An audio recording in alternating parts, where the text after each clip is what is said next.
childhood to his tumultuous reign and violent end, the feeble and weak-minded Henry VI managed to send England into a complete tailspin, starting the brutal War of the Roses. Henry VI lived out his final days as a captive in the Tower of London. It was officially said that he died of melancholy in May of 1471. However, centuries later the mad king's corpse was dug up, and it told a much darker tale. But we'll come to that later. Henry VI was born with extremely large shoes to fill. His father was King Henry V, one of the most legendary warrior kings in history. Henry V was brutal, cunning, and ruthless, and his reign saw England become more powerful than it had ever been. Henry V was so unstoppable, he got the King of France to name him heir to the throne just to stop his warpath. While on campaign, he also caught a glimpse of the French king's stunning daughter, Catherine of Valois. He married her soon after, and she gave birth to Henry VI. Henry V was all set to become the King of France. All he had to do was outlive the feeble King Charles VI. He didn't make it. Henry V was only 35 years old when he suddenly fell ill and died. England's fortunes died with him. Instead, the infant Henry VI became king. No one realized it at the time, but that was probably the worst thing that could have possibly happened for England. Henry V's death devastated his widowed Catherine of Valois, and she took solace in her beloved child. However, the English nobles didn't trust the French princess to begin with.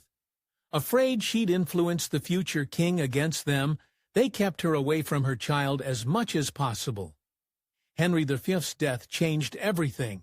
Technically, Henry VI should have become King of France, but the French weren't about to let a squalling infant claim the crown, especially not an English one. The French were quick to ignore the promise and named Charles VII King of France. Scrambling, the English named their own Henry VI King of France in opposition. Henry VI holds two important distinctions in history. He's the youngest King of England ever, and he's the only King of England to become the King of France also. In Henry's defense, he took the throne at a pretty rough time in England. His father's military campaigns had taken a toll on the English economy, leading to a depression known as the Great Slump. Henry's mother, Catherine, saw her star fall extremely quickly. One day, she was the Queen of England and set to become the Queen of France as well. She found solace in the arms of a man named Owen Tudor. Though Catherine and Tudor were nobodies in their day, their union would form the basis of one of the most powerful dynasties in English history. With Henry V gone, the French set about reclaiming the lands he'd conquered. Having Joan of Arc at the helm, English holdings in France had been steadily shrinking for years. When Henry VI took over, he did nothing to help matters. Fighting scared him, and he listened to anyone who suggested that he seek peace with France. Many in England were furious that their new king would so readily give up the lands they fought tooth and nail for, and Henry soon found himself with some powerful enemies. One of the loudest voices who spoke for fighting in France was Richard, Duke of York. Henry's pursuit of peace did lead to his marriage to the gorgeous and cunning French princess, Margaret of Anjou. Henry's supporters suggested that he marry Margaret, and he was all too desperate to agree. He just needed the approval of King Charles VII of France, who was no fool. Charles was a far more effective ruler than Henry, and he made sure to take the English king to the cleaners. He actually got the English king to give him the extremely valuable French province of Maine.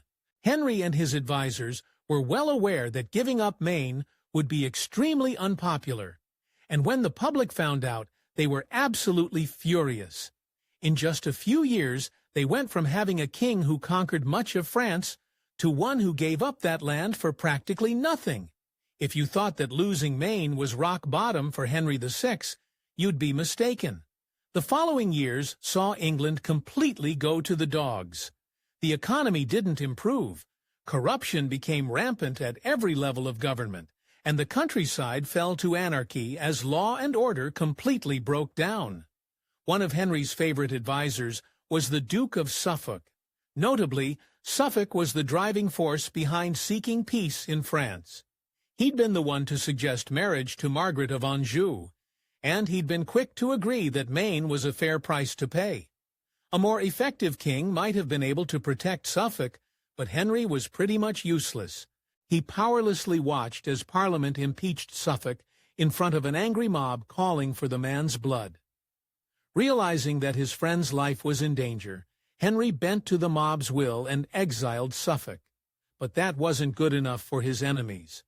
Though Henry VI was a catastrophic failure of a king, it's not like he didn't accomplish anything. He hated fighting, but he was very interested in other matters, such as religion and education. He actually founded Eton College and King's College, Cambridge, two legendary institutions that stand to this day. Eventually, Henry decided to fight for his territories in France, but he still managed to screw it up.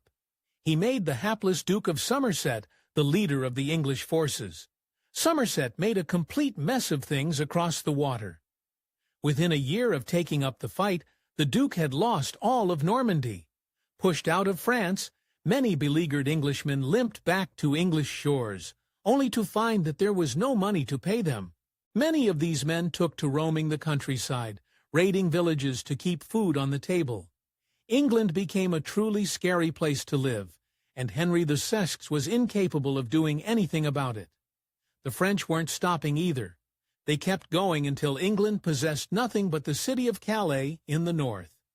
Just a few decades earlier, it seemed like France was set to become just another English province.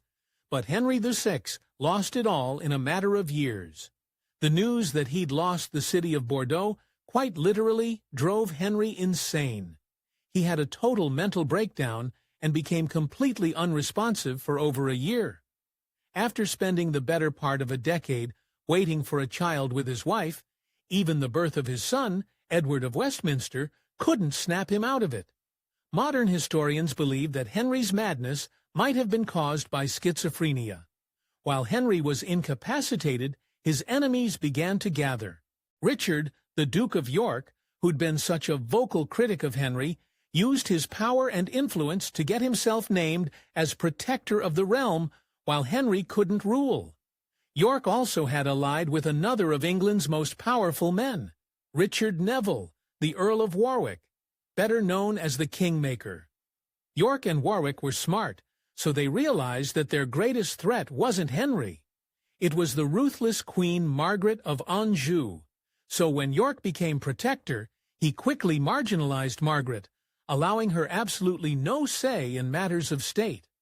To plant the seed of doubt in the English people, York and Warwick spread rumors that Margaret was having an affair with the Duke of Somerset, and that her son, Edward of Westminster, wasn't actually Henry's.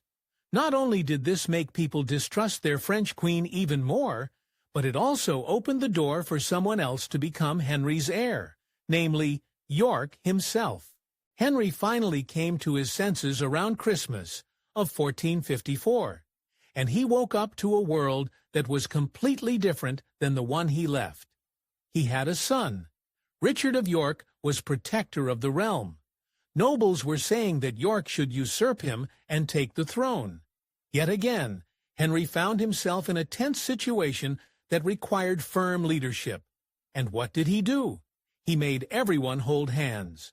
Henry VI's great plan to ease tensions and save his reign was to hold a holiday called Love Day. In 1458, Henry forced all of England's most important nobles to hold hands and walk from Westminster Palace to St. Paul's Cathedral. He specifically tried to make sure that the people who hated each other the most walked hand in hand. He coupled Richard of York himself with Queen Margaret of Anjou. If there was anyone Richard of York hated more than Margaret of Anjou, it was probably the Duke of Somerset. York was a cunning and capable leader, while Somerset was pretty much useless. So imagine how furious York was when Henry exiled him away in Ireland and set the sycophantic Somerset off to France. as if sitting in Ireland as his incompetent rival lost all of England's territory and France wasn't bad enough. Richard still had Margaret of Anjou to deal with. The vicious queen allegedly made several attempts on York's life while he was staying in Ireland, but to no avail. While he was protector, Richard had Somerset thrown behind bars to the delight of many. Somerset's failures in France were a national embarrassment, and few were sad to see him go. But as soon as Henry came back to the world of the living, he released Somerset and gave him all of his power back. Finally, fed up with his embarrassment of a king, Richard of York decided to take matters into his own hands. Well aware that the newly restored Duke of Somerset would probably bring charges against him, he gathered an army and set off to face Somerset directly. The First Battle of St.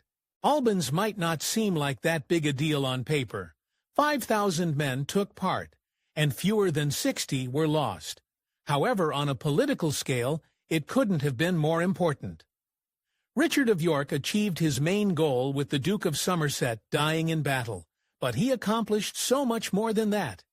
He managed to capture Henry VI and forced the king to name him as Lord Protector of England. Soon the king's Lancastrians and Richard's Yorkists were battling once again. Just 2 years later, the two sides met on the field at the Battle of Northampton. Though feeble, Henry himself showed up on the battlefield with his fierce wife Margaret and young son Edward at his side. Henry's armies faced the combined forces of Richard of York and the Kingmaker at the Battle of Northampton. The rebels routed Henry's men, and once again they managed to take the feeble king prisoner. With the king his prisoner, Richard of York forced Henry VI to disinherit his own son and make him heir to the throne. Up to this point, Richard of York seemed like he couldn't lose, but he underestimated his greatest enemy, Margaret of Anjou. While York had held her husband captive and made a mockery of the crown, Margaret went out and raised an army to fight for what was hers. Beggars can't be choosers, so Margaret had to take anyone she could get, and that meant the roving bands of outlaws in the English countryside were fair game. With her son by her side, she convinced these men that York was a deceiver, and that her boy was the true heir to the throne. The Battle of Wakefield could not have been a bigger disaster for the Yorkist cause. Margaret of Anjou's forces completely decimated the York army, but the real victory was that Richard of York himself lay dead. Though Margaret had defeated Richard, the Yorkists weren't about to roll over and concede defeat. Even with their figurehead gone, that didn't change the fact that the Mad King had to go. Fortunately for them, Richard had a son, Edward, who was everything Henry VI wasn't. Rejuvenated under Edward of York's leadership, the Yorkists went back on the warpath. During a raging March snowstorm, the two armies faced off at the Battle of Towton, and this time York ended up on top.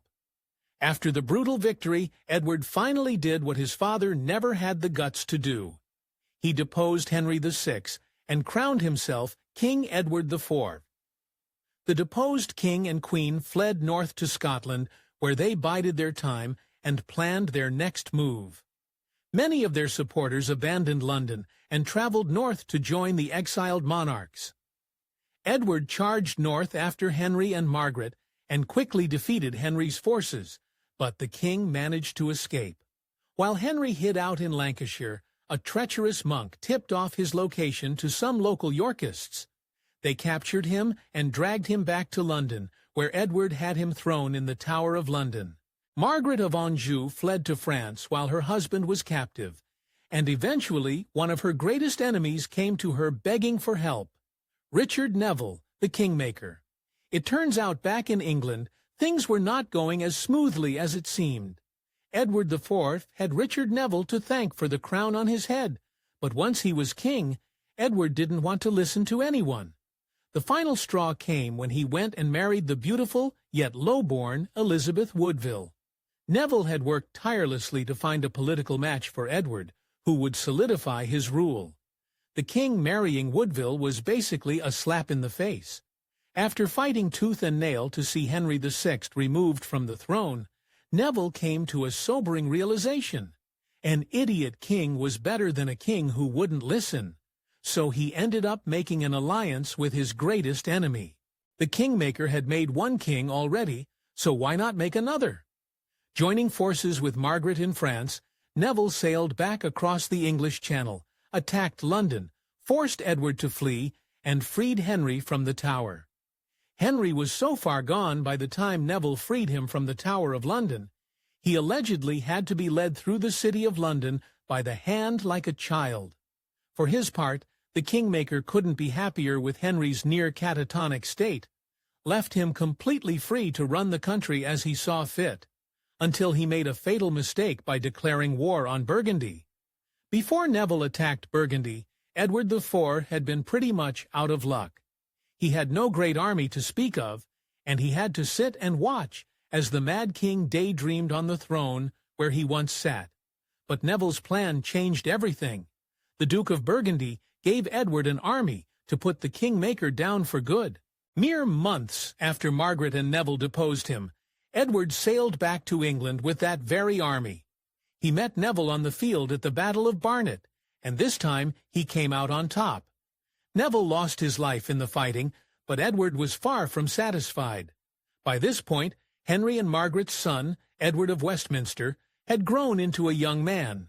He was the kind of figurehead that the Lancastrian armies could rally around, and King Edward IV couldn't have that.